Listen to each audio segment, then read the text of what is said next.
Leanne，佢係 Andy 羅巴。今集咧又同大家去睇租屋啦。咁我上集就拍咗 house 啦，今次咧我哋就拍下啲 condo 啦。咁 condo 我哋之前拍過啦，有平價啦，1萬銖至萬零銖啦。咁今次睇啲2萬銖至3萬銖度啦，都係 condo。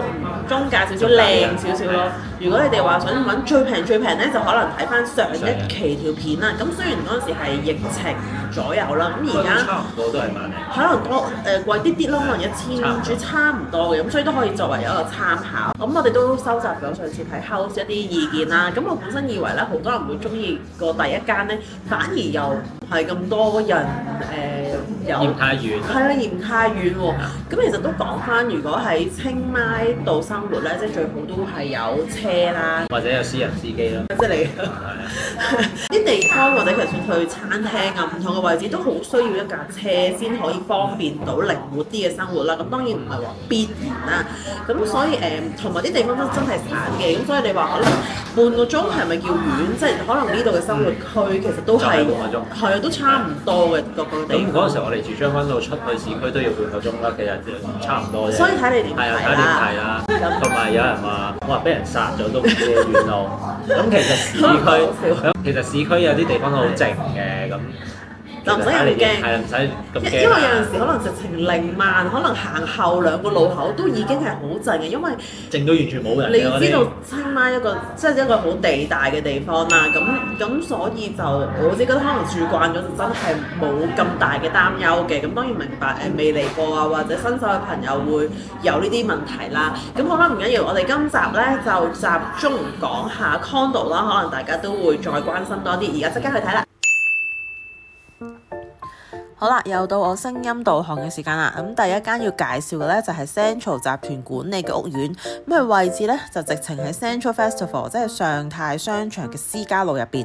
咁有2期嘅，咁每期有幾座嘅大樓啦。咁不過每座咧都係10層左右嘅啫，就唔會太密集。樓下空間咧好足夠啦，一般屋苑嘅設施即係泳池同健身室都有齊噶啦。今次睇呢個單位咧就係2房2廁嘅，門口一入咧就係飯廳同埋客廳啦。咁啱啱好有規劃咁樣咧分隔開兩邊嘅空間，而全屋嘅左右兩側咧就係2間嘅睡房啦。咁先睇主人房先，床嘅位置啱啱好3邊落床，咁仲有一邊咧可以放到好大張嘅梳妝台同埋工作台。咁佢俾客房咧係再多一個 corner 可以放到2個大衣櫃，咁就造成一個好似衣帽間嘅 area 啦。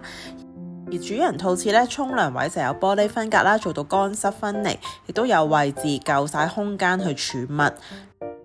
客房咧就細少少啦，放到床同衣櫃。咁洗手間嘅格局咧都差唔多嘅，咁但係我覺得佢哋都 keep 得幾新淨，瓷磚同地板嘅狀態都好好啦，亦都夠晒乾淨。廚房咧就有個露台可以晾衫，咁基本嘅洗衣機啊、雪櫃都有齊晒啦。咁開估呢度嘅租金啦，佢月租咧就係2萬泰銖啦。而呢度大部分嘅 condo 租金咧已經係會包埋最少1個嘅車位嘅，因為喺度生活咧有車係真係好基本嘅事。第二間呢，我哋又去翻遠少少。上集有講過啦，坑東區係好多國際學校啦，咁所以呢一區呢，有好多家長會揀嚟住嘅。咁我哋又睇下呢個區有啲咩 condo 啦。咁不過 agent 呢，就約咗我哋嚟呢個屋苑，咁佢哋全部都係 house 嚟嘅喎。我哋揾咗一陣呢，先發現原來個 condo 呢係喺個 club house 嗰邊嘅。哇！啱啱嚟到見到好似好靚嘅一個大堂位啊！佢入邊好似一個餐廳咧，有好多畫啊掛喺度啊，有啲鋼琴裝飾，跟住咧係有2部跑步機咯。咁實在太搞笑啦！我本身以為呢度係咩後現代藝術啦，跑步機以為係個裝飾嚟，不過原來呢度係真係一個 dream room， 係真係喺呢一度跑步嘅。咁而個盤呢，仲神奇，就喺呢個 club house 嘅上一層，入到去呢，真係幾靚幾有豪宅 feel。咁月租呢，都只係18000泰銖嘅啫。佢正中心咧有個餐台啦，係複式嘅設計，樓底極高，好有氣勢。咁我哋上一層睇下啦，就係一個3角屋頂型嘅睡房啦。咁家私用咗新木色，好古典同埋優雅，亦都放到工作台啦、化妝台啦同埋大衣櫃。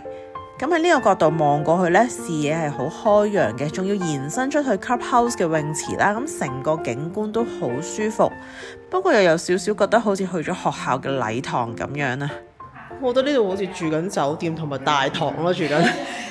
佢 exactly 就望住出邊個泳池，露台位呢就係對正正咁樣咯，同埋係極高樓底啦，呢度好誇張喎。咁露台咧都可以行出去，咁下一層咧先係個泳池。咁除咗我哋而家睇緊個單位啦，旁邊有幾戶咧，其實都係一模一樣嘅格式，都係複式嘅住宅。咁只係呢間放租個景觀係最好啦，望住全個泳池。咁如果星期六日，其實會唔會好多小朋友喺 Clubhouse 度游水呢？呢個問題就問咗 agent 啦，佢就話一般都唔多人，好靜㗎喎。咁睇翻屋入邊啦，因為係酒店式嘅設計，咁就冇爐頭，亦都冇安裝到電磁爐嘅。要煮食咧，就要另外揾個電磁爐出嚟，即係好似打邊爐咁樣啦。行入少少就係個客廳位置啦，裝修佈置都好靚仔嘅。旁邊洗手間好闊落啦，我都幾中意呢度有好多個窗，咁有好多陽光照射入嚟啦，咁啲天然光就好舒服。咁總結呢度係靚嘅，但係感覺就太似酒店啦，實用性都好似麻麻地。再去多個同區嘅租盤啦，咁月租一樣都係18,000。咁呢個屋苑呢，就唔係好多人住，都係酒店式管理，咁佢係 studio flat 嚟嘅，即係冇間隔，一眼睇晒啦。咁嚟呢度呢，係因為又睇中咗啲唔係好實際嘅嘢，咁啊網上呢，見到個屋中間有個 jacuzzi 啊，即係好嘆咁樣，咁所以好想親身嚟睇下啦，拍下俾大家睇啦。咁係入到去個感覺好豪華嘅，但係諗下其實又有幾可咁樣浸浴呢？咁坐喺度睇電視嘅時候呢，可能仲覺得佢阻住咗添。另外咧，玻璃出面係埲牆嚟嘅，咁所以啲光其實都幾難照到入嚟啦，好似浪費咗個咁大嘅玻璃咁樣。咁所以睇相同現實個反差都有啲大。咁洗手間同衣帽間咧喺呢一邊啦，咁係正常酒店嘅格局。咁佢洗手盆咧係做咗2個嘅，咁配合翻佢呢度豪華啲嘅感覺。廚房咧就喺大門嗰邊，咁都係開放式啦。咁櫥櫃整整齊齊，就冇乜嘢可以挑剔噶啦。呢個 agent 咧都幾有 heart 嘅，見到我哋覺得呢個麻麻地咧，又再帶多我哋去一個屋苑，咁其實都係同一個發展商同埋管理公司，咁所以個格局都差唔多，咁但係呢邊咧就正常啲啦，實用啲啦，咁露台起碼可以行到出去，就多個位晾衫，咁但我發現其實呢2個屋苑咧都冇乜人住，有少少荒廢嘅感覺。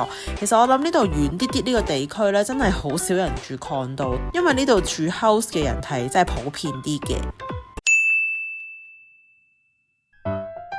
所以最尾咧都帶翻大家出市區，去到靈曼區，即係一落街咧就有好多嘢食，一落街就會見到好多遊客。咁呢個屋苑咧喺區內算大嘅，有時都會見到啲 Airbnb 喺入邊經營啦。但係門口嘅保安咧都好盡責，會問清楚房客嘅資料。咁呢度都係分開幾座啦，有泳池、gym room 呢啲一定有噶啦。咁一層咧大概有14個單位，我哋睇緊呢個咧係1廳1房嘅格局。咁客廳咧 OK 鬆動嘅，見到佢梳化後邊仲可以擺到餐台啦，咁都啱啱好可以分隔到2個食飯同埋睇電視嘅區域啦。咁睡房咧就係用趟門同埋衣櫃去間咗一間房出嚟啦，我覺得2個人住都幾 OK 嘅。咁通過睡房咧就係個洗手間啦，咁洗手台嗰個位咧都幾闊落，咁同埋呢邊咧可以通翻出去大門廚房嗰邊嘅位置。廚房呢邊咧，成個櫥櫃嘅儲物空間咧都幾大幾足夠，咁雪櫃、洗衣機又可以好整齊咁放晒喺一邊啦。咁工作台嘅位置都闊落，咁所以廚具咧都應該夠晒位擺噶啦。而且見到佢哋嘅物料咧，用料上都唔差嘅。咁不過咧呢度係4樓，咁所以景觀啱啱好咧就俾個 clubhouse 擋住咗，有一種壓迫感。咁而咁啱咧7樓就有個同座向嘅同一個單位，咁景觀就真係好得多啦。咁前面都係公園啦，亦都冇高樓大廈去遮住，咁望住嘅咧就係清邁地標素貼山。咁呢個價錢咧，其實2間就差唔多嘅，分別就係22,000同埋23,000泰銖。咁其實呢個屋苑咧係仲有個2房單位嘅，但係每層咧得1個，咁所以房盤都好少啦。本身約 agent 嘅時候咧都話有得睇嘅，但係第2日嚟到咧都冇咗啦，咁所以真係幾搶手。咁而2房單位就大概係27,000泰銖左右啦。我哋今集咧主要揾一啲新淨啲、裝修靚啲嘅俾大家睇。咁而我哋點樣去揾到呢啲盤嘅呢？就係上 Facebook Marketplace search 清邁租 condo 啊，咁就慢慢揀。咁每個盤嘅負責人啦或者 agent 都唔同嘅，咁所以我哋都係逐一去聯絡去約睇。咁所以咧亦都介紹唔到一個特定嘅 agent 俾大家啦。咁我哋都係用 Line 同埋 WhatsApp 去英文溝通去揾個 agent。咁想睇啲咩呢？就留言再話俾我聽啦。咁記得幫手去留言同埋 like 啦，去 share 條片啦。咁幫手推下啲 view 數，咁我哋先至可以繼續做落去嘅。咁我哋下條片見啦，拜拜。